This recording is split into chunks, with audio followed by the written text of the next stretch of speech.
On this episode, we start at Cape Trib and we go to the Lion's Den through the Bloomfield Track. Do we bring the caravan? You'll have to watch to find out.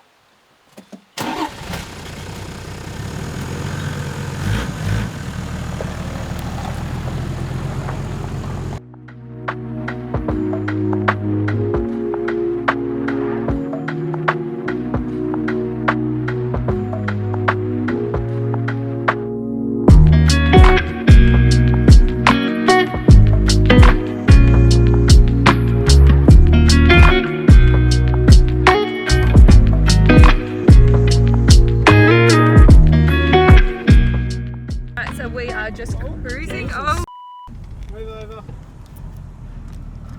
Why are they cutting corners on a bloody range? Yeah, I know, right? We're driving through the rainforest, and the road is not overly big. This road that we're driving along, it's actually quite tight. And those people that must be locals that are just so used to driving the road. They're flying. Yeah, they're flying. They're on our side. And obviously we got the van, so it's a little bit more nerve-wracking for us, especially all these blind corners that we keep doing. Towing this van through is a bit wild. It is a bit wild, isn't it? Fred's loving it. He's just got all the sniffs in the back.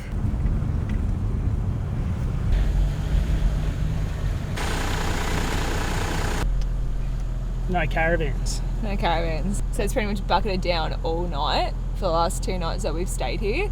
And we just figured that we'd suss the road out before we committed to dragging a caravan down it. It's going to be interesting. Yeah, hopefully I don't break the car. Well, we're going up and then we're coming back down because we're just sussing it out what it's like before we commit to a caravan after seeing that scary red sign. So Colby thought I'd be the guinea pig and then he gets to drive back this afternoon. So stay tuned for a fun adventure. We're going to be really slow. I am nervous.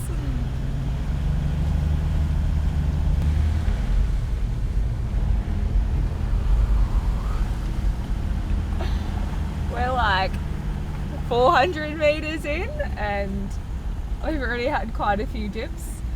So I think Colby's just trying not to say anything and watch me go, but I don't know. There's a lot of potholes.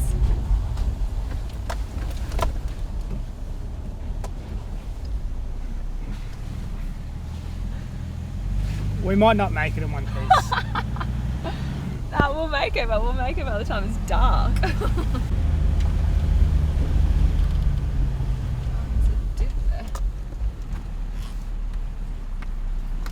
It doesn't help that I'm short and I can't even see over the steering wheel sometimes when there's big dip outs. Yeah, we could. Let you drive because it was meant to be smoother. Nah, slower. Never guaranteed smooth.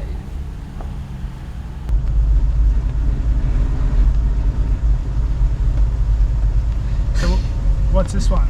So this is Imogen Creek. It's the first creek crossing along the Bloomfield Track. Oh. Jesus. And I think it's my first creek crossing, so...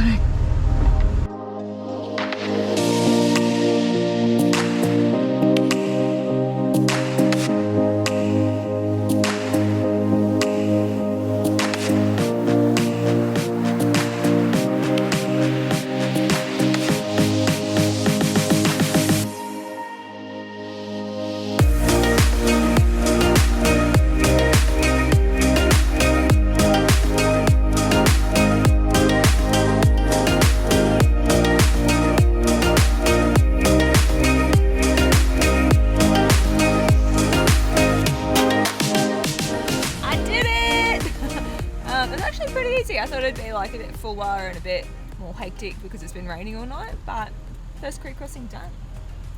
So far there hasn't been any major issues. I think we'd probably get the van through pretty easy. It's just low hanging branches and stuff. I don't want to scratch a new van, it's only 2 months old. Plus there's like those aerials on the roof that would probably get proper tangled in some of the vines. But it's not too bad. It's a bit rough. Sorry about the shake. Yeah, There's a few potholes, and some of them, like you can see the carved, what are they, ruts? Ruts, yeah. Yeah, you can see them from far away, and then there's others that just sneak up out of nowhere. And another creek crossing. we had our second creek crossing. She was fine, like definitely. That's the stuff that would take me out. Like I can almost reach that, so our van would definitely probably get a bit scratched up.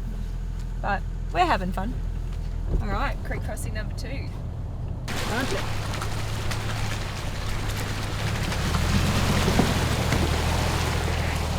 I think this is the first steep incline, but it's all bitumen, so Donovan Range. Dun dun dun. very dramatic. Sorry, it felt dramatic. So yeah, this is a corrugated concrete. See how slippery she is. Not at all. Might need some revs, but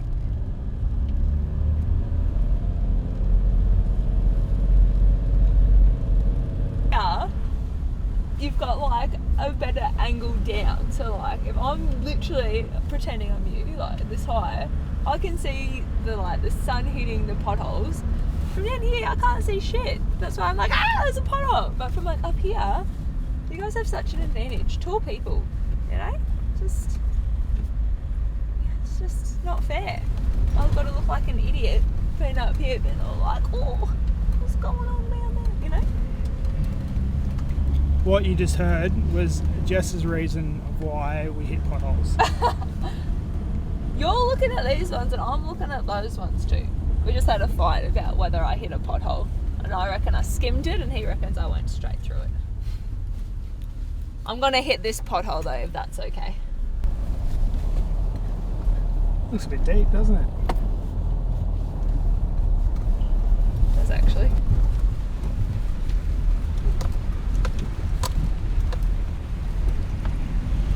And we're out. Bloody Eden Creeks for breakfast. That is Melissa Creek. And she taste. Yeah, pretty good. Pretty good. Oh, we're going up again. Into it. Go. Drop back. Right. We'll just cruise.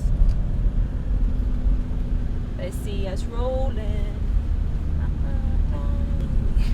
Put your foot down.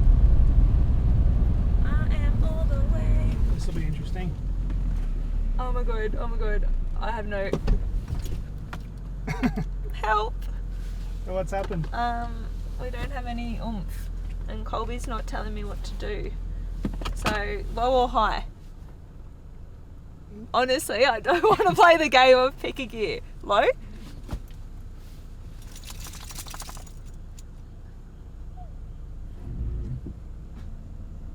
don't remember what I'm doing. Oh, just stall. Do I just stall? Is the car running? Yeah, it's running. No. A hill start. That was just... I did it.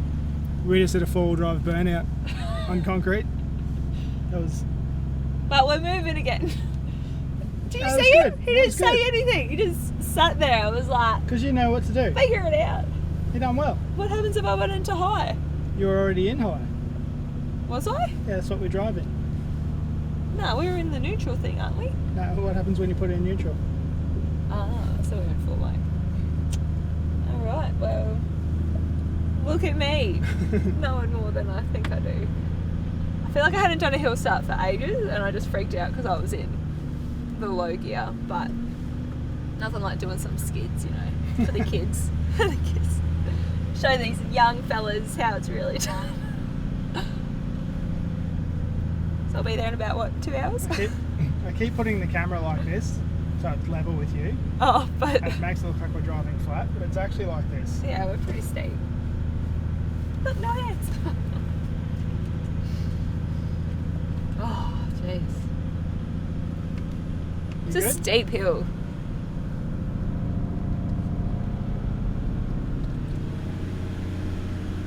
The dogs want to escape, Jess is driving.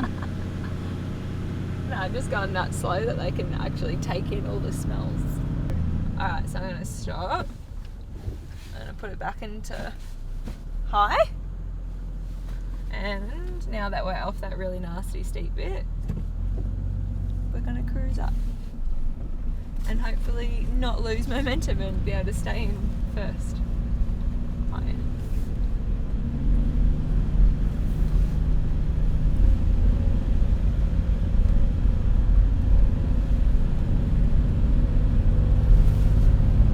Nailed it. Whew, that was really stressful there for a little bit. What is it? Mealy? Like Super Splash Brothers, Mealy. Mealy Creek, no one to give way to, so off we go.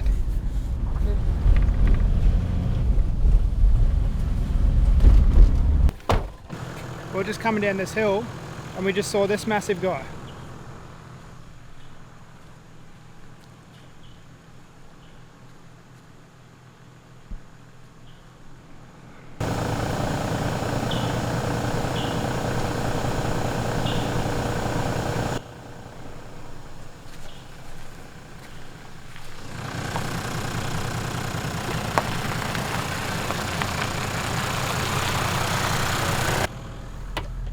Pretty cool, massive snake. He's almost the whole width of the road. He's massive. Jimmy, Fred, what do you reckon about that? What is it?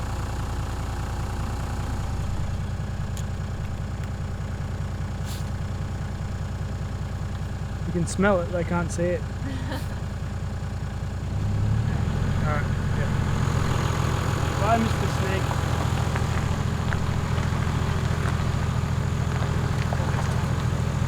Alright, so we just turned up to this bit of the road and it said it's a 27% decline, recommended for low, so that's what we have done. We've put the car in low. We had a little stop to look at the snake on the way in, but yeah, now we're just crawling down. It's a bit muddy, so we're just making sure we're taking it safe and going slow. Get there in one piece.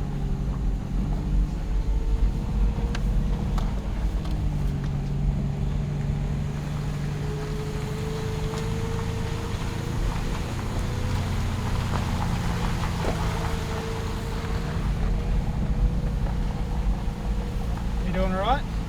Yeah, it's nice and low because the car just crawls. I don't have to feel like the car's running away from me so much. But it's a nice chance to take in the view. I mean, we're driving through the Daintree rainforest, which is pretty cool. The dogs are loving it. Yeah, they are. So many different smells.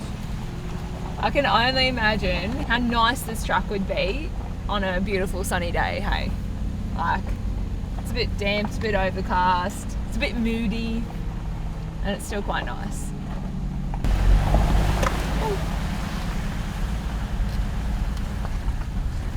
Alright, I'm going to just stop here. I'm going to put it back into high.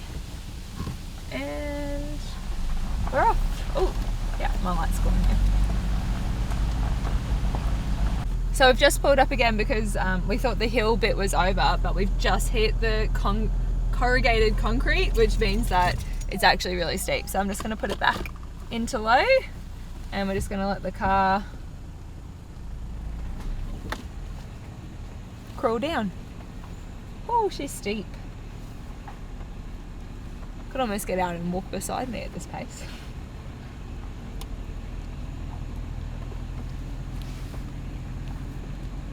Yep.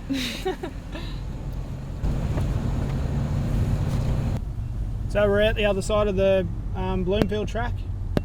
It wasn't too bad. I don't think I'd like to tow a van through there. It's some steep hills, probably just not worth it for me really. But you know, some people love it. Some people are in that sort of thing, but not. I mean, if we were committed to going up to Cooktown and we were doing the Cape and Weeper and stuff, then I think, you know, you might as well go through it and you kind of get ready for the next bit. But we're turning around, so if we were sponsored, yeah, if we could get a free caravan at the end, knowing that knowing that we could, or even car, you know, we've been having to. Ooh. And like as you can see, it's pretty narrow roads.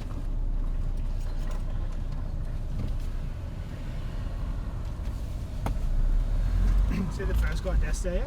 Yeah, because I didn't get off the road far enough, and he had to take his fancy new four-wheel drive off the road onto the rocks. Just But yeah, that's the track pretty much done. Yeah. It's good. Not too bad. It's 9:30. I think we hit the track at about 8, so... About an hour and a half. Oh, it's getting busy. Yeah, it's getting busy on the way back, so...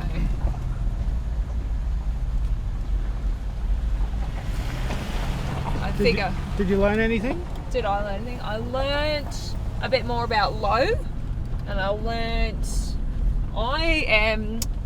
I'm pretty bad at going down hills. I hate it. When I was a bit younger, I had a scary skid out, I guess, on a hill in the rain, and my shitty old Saab that I used to have.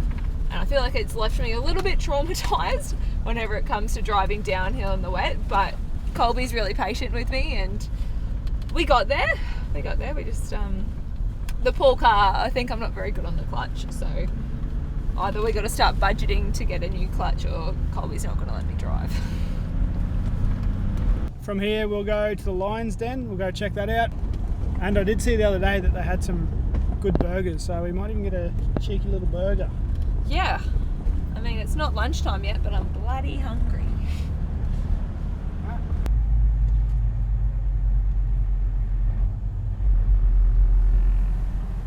We made it!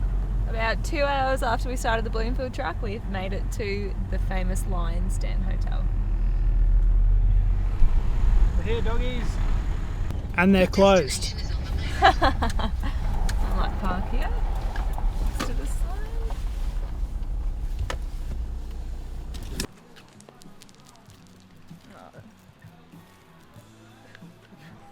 What is it, Fred?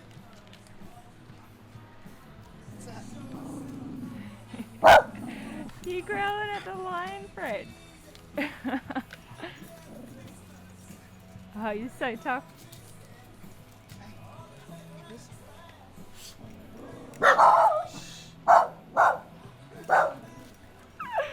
Oh, he's a muppet.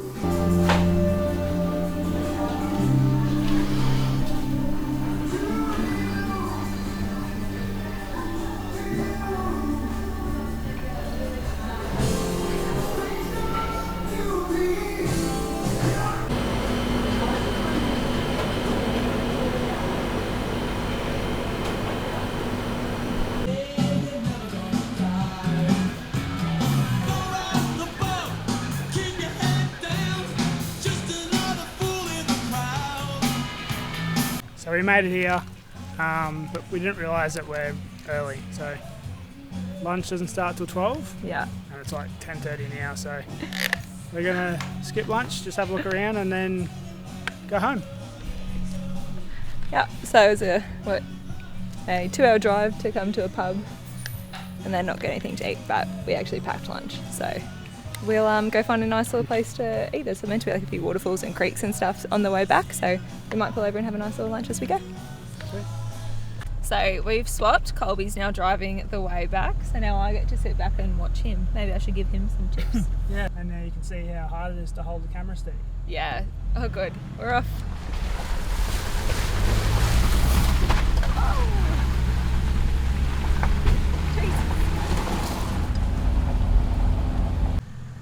Alright, so we just came down part of the range, and I was looking out the window in the passenger seat, and I noticed this beautiful swimming hole right behind me. It is so crystal clear and blue. I just couldn't believe it.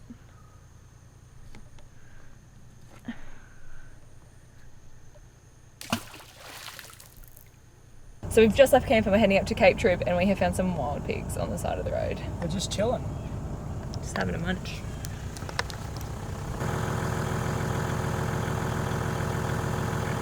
He's just full on digging with his nose. I wonder what he's found. We've just pulled up at Cape Tribulation. I don't actually know what beach we're at, but I just thought I'd show you where I think this is pretty cool, but I'm not really a little science nerd. Just thought I'd let you in on Jess.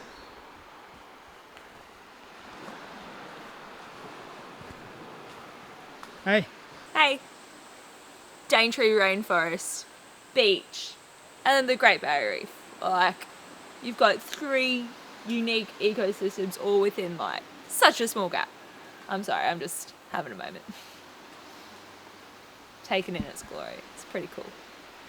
I guess for me it's extra special just because being like, you know, studying marine scientist and then going into teaching, I've literally used this ecosystem where we've like learnt about rainforests, and then I've had other classes where we've taught about, you know, the Great Barrier Reef, and to have just like taught about this from watching videos and reading books and things like that, and then to actually be here is just, it's just really heartwarming and wholesome, and I'm just really grateful that we're able to do it and be here.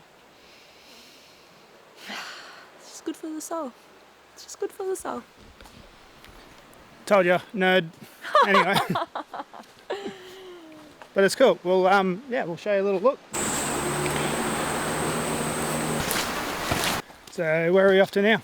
So we're up to the Kilcoot, some kind of lookout, which takes you up out to like one of the points and gives you a really nice view back across Cape Trib. It's only 600 metres from the car park. Yeah, that's my type of hike.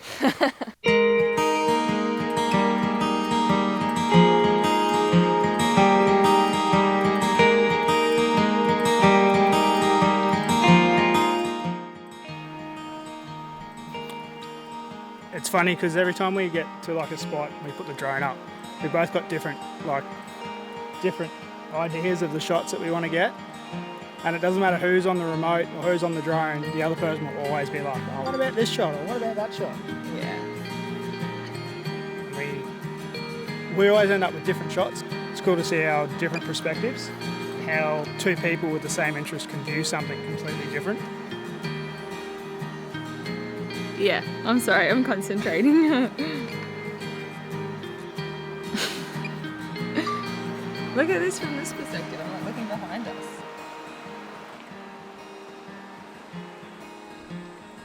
And then there's also 2 different types of people in the world. The one person who's like, my car's needs to be completely full of fuel, and then the other person who's like, the car's on empty, but it's like, nah, she's right, she's got like heaps left. He's saying that because the battery is on like 1 and a bit batteries, but the remote takes ages to go flat, so We'll see.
Done like a little boardwalk, which is pretty cool.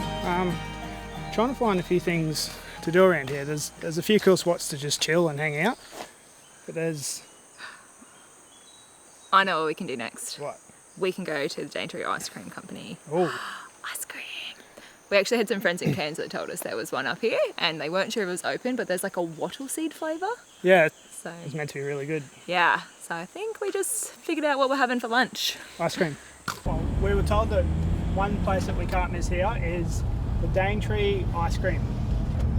So that's where we're heading to right now. Jess has been nagging for the past 2 days.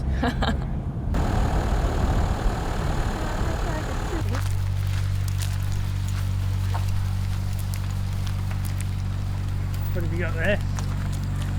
So we got the all 4-in-1, which is coconut, wattle seed, passion fruit, and jackfruit ice cream.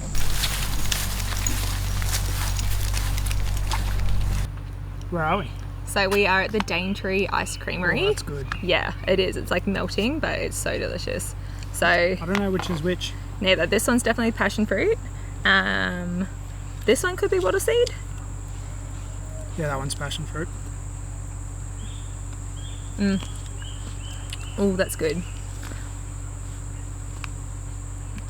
I wonder if that one's the wattle seed, because I feel like jackfruit.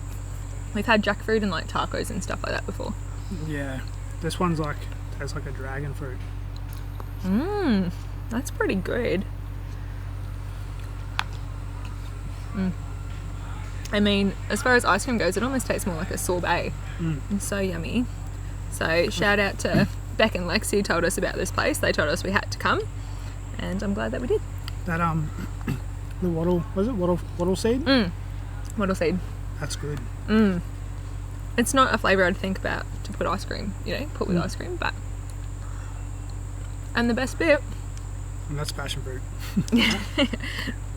No, one of the cool things is we went and asked if we could bring the dogs in, and she said, yeah, as long as the dogs are on the lead, we can sit here, we can not have an ice cream with them, and we're allowed to just like wander through the gardens as well. So again, this spot's not in the national park, so we're able to share it with the dogs, which is super cool. Pretty cool. I don't think I'll give them any of my ice cream though. It's too tasty. I reckon the mozzies are getting some of it, but Definitely. alright, I'm going to finish this ice cream, escape some mozzies. Cheers. Cheers. So this is a vanilla tree, and it says that it's a beautiful orchid species, but its pollinator does not exist in Australia, so it has to be hand pollinated. So that's someone's job, to go around and pollinate the trees so they can spread their juices and create more. Spread their juices. Spread their seeds. That's crazy.